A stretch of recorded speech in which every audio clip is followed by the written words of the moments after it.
മനുഷ്യർക്കെല്ലാം കുളിരേ കീഴാൻ ഇലകൾ വീശുകയാണ് ഞാൻ. എന്തിനിങ്ങനെ മറ്റുള്ളവർക്കായി പാടുപെടുന്നു മുത്തച്ഛ? പരോപകാരം ചെയ്യും മാതിരി പരമാനന്ദം വേറുണ്ടോ? ചോദിച്ചതിന് മറുപടി കിട്ടിയില്ലേ? കിട്ടിയില്ലേ?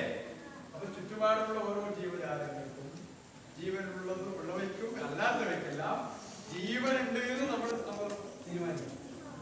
അപ്പൊ അങ്ങനെ ഉണ്ടാകുമ്പോ അവരോട് നമുക്ക് ചോദ്യങ്ങൾ ചോദിക്കാം. അവർ നമ്മളോട്